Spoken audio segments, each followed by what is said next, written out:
Good evening students. चलिए अब हम लोग अपने इस वीडियो के माध्यम से आगे बढ़ते हैं। अगला पॉइंट लिखिए आप। अगला पॉइंट मेंशन करते हुए आगे बढ़िए। पहले मैं हिंदी में बोल देता हूँ, उसके बाद फिर हम लोग जो है अंग्रेजी में भी उसको डिस्क्राइब करते चलेंगे। तो पॉइंट वाइज हम लोग लिख रहे हैं, बस पॉइंट को आगे बढ़ाइए और नोट डाउन करते चलिए। एक आदर्श विद्यालयी प्रशासन एवं विद्यालयी संगठन की एक आदर्श विद्यालय प्रशासन एवं संगठन एक ऐसे लिखिए, एक आदर्श विद्यालय प्रशासन एवं संगठन वह है जो छात्र की रुचि, आवश्यकता, रुझान एवं आवश्यकताओं इत्यादि को विशेष महत्व अपने विद्यालय प्रांगण में देता है। छात्र की रुचि, आवश्यकता, रुझान इत्यादि के अनुरूप ही सभी शैक्षिक नीतियों का निर्धारण किया जाता है और इनसे संबंधित उद्देश्यों की प्राप्ति के लिए ही कार्यरत नजर आती हैं। जब किसी भी विद्यालय का प्रशासन अथवा विद्यालय संगठन छात्र की रुचि, आवश्यकता, रुझान और आवश्यकताओं को सबसे अधिक महत्व प्रदान करता है, तब ऐसी परिस्थिति में पाठ्यक्रम निर्माण की प्रक्रिया पर भी इसका विशेष प्रभाव पड़ता है। पाठ्यक्रम निर्माण के लिए उन विषय वस्तुओं, शैक्षिक क्रियाओं, गतिविधियों को महत्व दिया जाता है जो छात्र की रुचि, आवश्यकता, रुझान और आवश्यकता से विशेष रूप से जुड़े हुए हैं। इस प्रकार से हम देखते हैं कि आदर्श पाठ्यक्रम के निर्माण के लिए भी छात्र की रुचि, आवश्यकता, रुझान इत्यादि को ध्यान में रखना आवश्यक होता है। इसलिए हम निश्चित रूप से यह कह सकते हैं कि एक आदर्श विद्यालय प्रशासन एवं संगठन आदर्श पाठ्यक्रम के निर्माण की प्रक्रिया में सहायक की भूमिका निभाती है। When we discuss, when we study the significance of an ideal school administration and organization, we come to know the fact that an ideal school administration and organization always give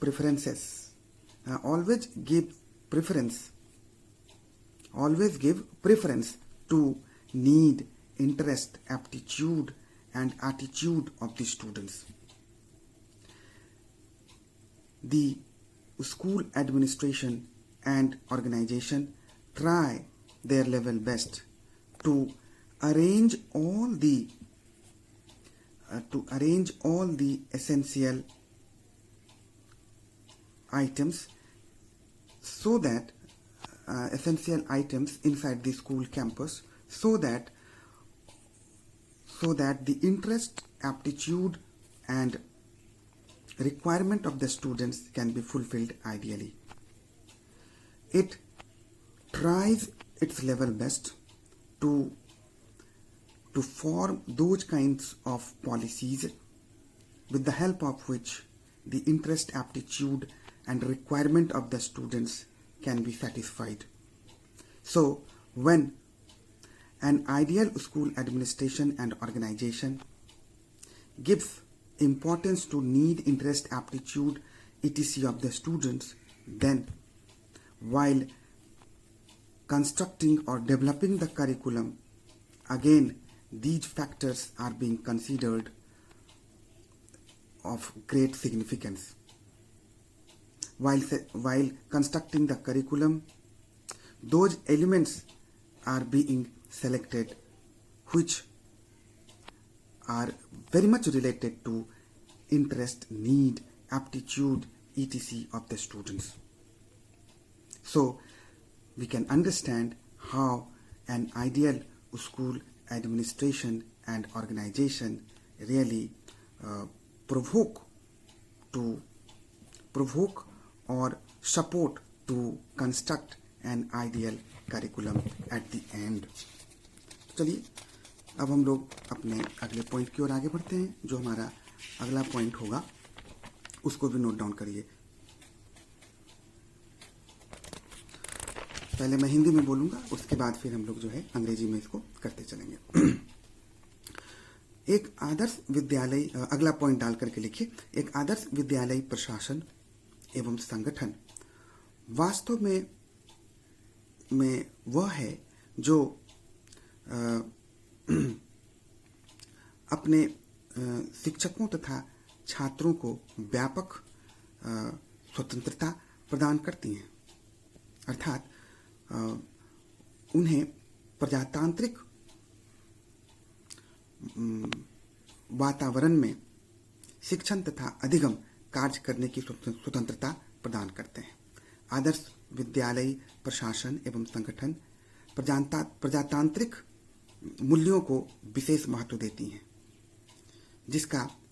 जिसके कारण विद्यालय निर्माण के समय भी प्रजातांत्रिक मूल्यों की समझ विकसित करने के लिए व्यापक व्यवस्थाएं करने की आवश्यकता महसूस की जाती है.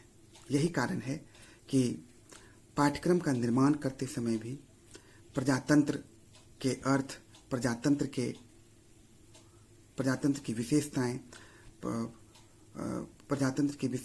प्रजातंत्र की आवश्यकताएं इत्यादि जैसे संप्रतियों को स्पष्ट करने के लिए विषयों, शैक्षिक क्रियाओं, शैक्षिक गतिविधियों इत्यादि को पाठ्यक्रम में विशेष स्थान दिया जाता है. इस प्रकार से विशेष स्थान दिया जाता है, जिसके कारण एक आदर्श पाठ्यक्रम का निर्माण हो पाता है. इस प्रकार हम यह समझ सकते हैं कि कैसे एक आदर्श विद्यालय प्रशासन एवं संगठन आदर्श पाठ्यक्रम निर्माण की प्रक्रिया को प्रभावित करती है. आदर्श पाठ्यक्रम निर्माण की प्रक्रिया को प्रभावित करती है. चलिए अब अंग्रेजी में भी मैं बोल देता हूं कि when we study the significance of school administration and organization, we come to know the fact that an ideal school organization and administration is actually that which promotes democratic environment in its campus. An ideal school administration and organization always give preferences to provide democratic environment to our students and the teachers as well, so that the entire process of teaching and learning can take place effectively. Students can learn ideally, and on the other hand, teachers can also teach with all freedom inside the classes. So we can understand that an ideal school administration and organization, by giving importance to democratic environment, create a sense of urgency to select all those related elements inside the curriculum, which can explain that why democratic environment is essential, and how in democratic environment maximum outcomes can be obtained. This is the reason actually while developing the curriculum, the meaning of democracy, the significance of democracy, the importance of democracy are being explained with the help of related elements, subject matter, educational activities, etc. And all such related subject matter, educational activities are being given specific importance inside the curriculum. So when these elements are being included, then the curriculum is being framed ideally at the end. So we can understand that an ideal school administration and organization always help to construct an ideal curriculum at the end. चलिए अब हम लोग अपने point को आगे बढ़ाते हैं. एक आदर्श विद्यालयी प्रशासन एवं संगठन वह है जो विद्यालय प्रांगण में उन सभी सुविधाओं को मुहैया कराने की चेष्टा करती है जिसके परिणाम स्वरूप छात्रों में सृजनात्मक क्षमता का विकास आदर्श ढंग से हो सके. आदर्श विद्यालय प्रशासन एवं संगठन सृजनात्मकता के गुण को सबसे अधिक महत्व प्रदान करती हैं और इसके लिए व्यापक नीतियों का निर्धारण करती हैं और उसके क्रियान्वयन के लिए भी विशेष रूप से प्रयत्नशील रहती हैं.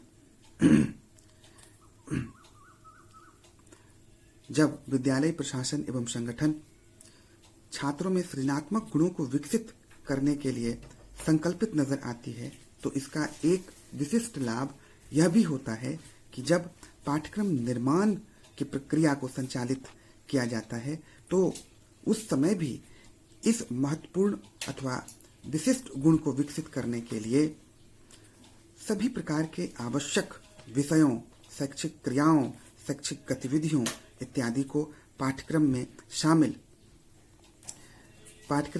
शामिल करने की प्रेरणा प्राप्त होती है, जिसके कारण अंततः एक आदर्श पाठ्यक्रम का निर्माण हो पाता है. इस प्रकार से हम ये कहते हैं, इस प्रकार से हम यह समझ सकते हैं कि निश्चित रूप से एक आदर्श विद्यालयी प्रशासन एवं संगठन आदर्श पाठ्यक्रम निर्माण की प्रक्रिया में सहायक की भूमिका निभाती है. अंग्रेजी में भी मैं आपको इसको एक्सप्लेन कर देता हूं, आप इसको ध्यान से सुने और लिखते चले कि an ideal school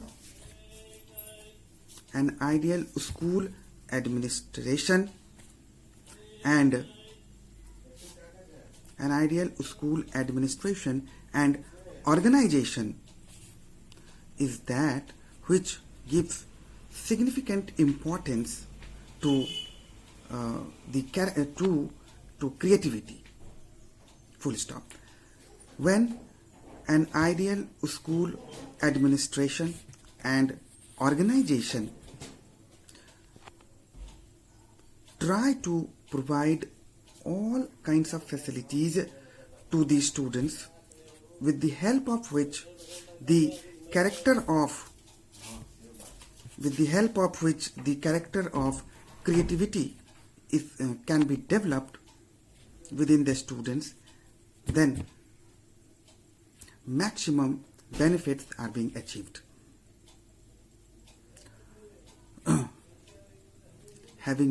Maximum benefits are being achieved.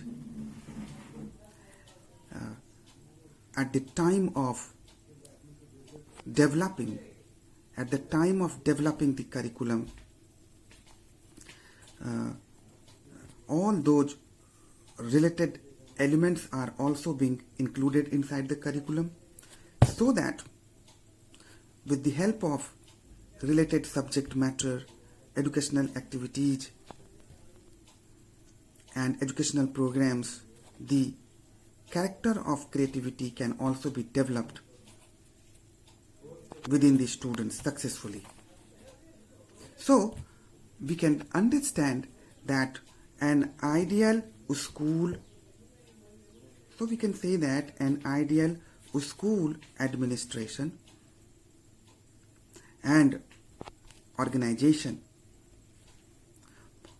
always motivate to select those elements inside the curriculum which can help to inculcate the character of creativity within the students. So we can definitely say that an ideal school administration and organization help to form an ideal and effective curriculum at the end. चलिए अब हम लोग जो है एक नए point की ओर आगे बढ़ते हैं. अगला पॉइंट दीजिए और अगला पॉइंट पर दे करके लिखिए. एक आदर्श विद्यालय प्रशासन एवं संगठन वास्तव में वह है जो अपने छात्रों को वे सभी अवसर प्रदान करते हैं ताकि छात्र कक्षा शिक्षण के दौरान अधिगम की प्रक्रियाओं में खुलकर अपनी सहभागिता सुनिश्चित कर सकें. जब अधिगम एवं शिक्षण की प्रक्रिया में छात्र अपनी सहभागिता सुनिश्चित करते हैं तब इसका लाभ यह मिलता है कि उनकी सीखने की क्षमता तेजी से विकसित होने लग जाती है और कठिन से कठिन विषय वस्तुओं को भी वे बड़ी सरलता से आत्मसात करने लग जाते हैं.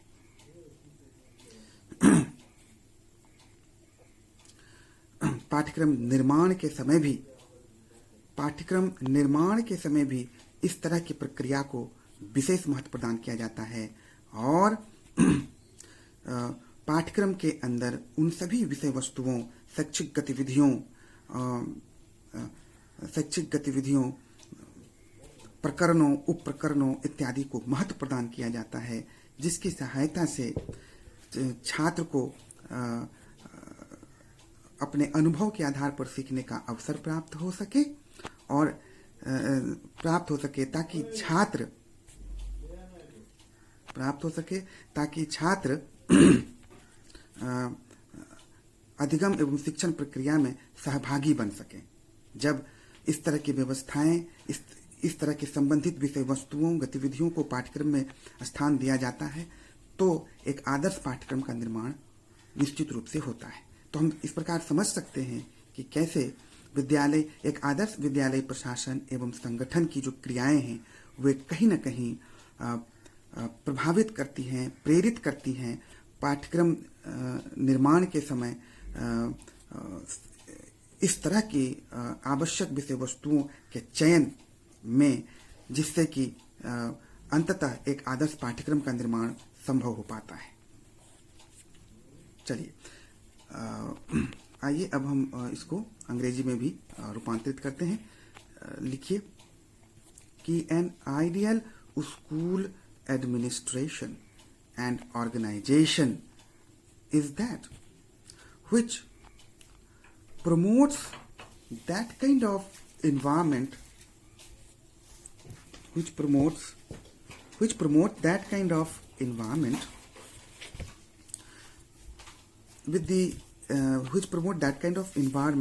in which students can be motivated to take part actively in teaching learning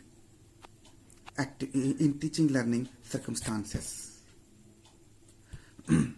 When this is being done, then students get maximum benefits. They understand they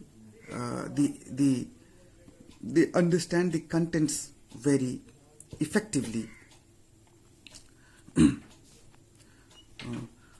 By getting effective motivation from such kind of aspect, while developing the curriculum,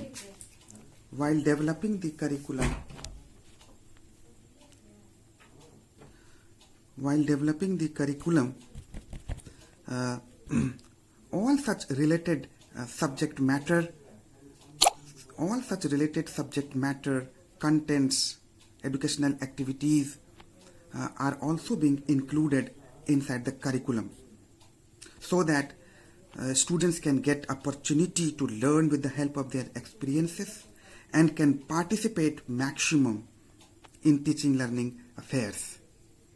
So when all such things are happened, then we find that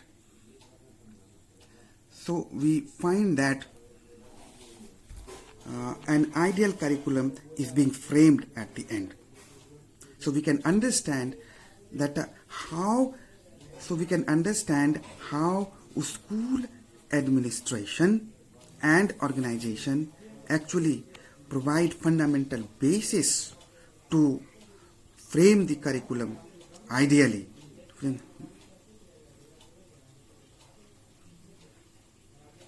चलिए अब अगला point को हम लोग discuss करते हैं।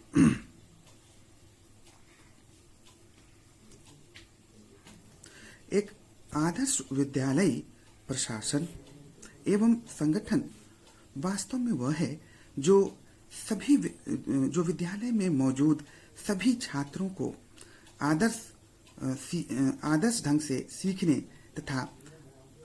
सीखने का अवसर प्रदान करती है। सभी बालकों की व्यक्तिगत क्षमताओं को ध्यान में रखती हैं और सभी बालकों की समस्याओं को ध्यान में रखकर अधिगम एवं शिक्षण की व्यवस्था को महत्व प्रदान करती है। आदर्श विद्यालय प्रशासन एवं संगठन की इस विशिष्टता से प्रभावित होकर पाठ्यक्रम निर्माण के समय भी इस तरह की प्रक्रिया को विशेष महत्व प्रदान की जाती है और परिणामतः हम यह देखते हैं कि पाठ्यक्रम में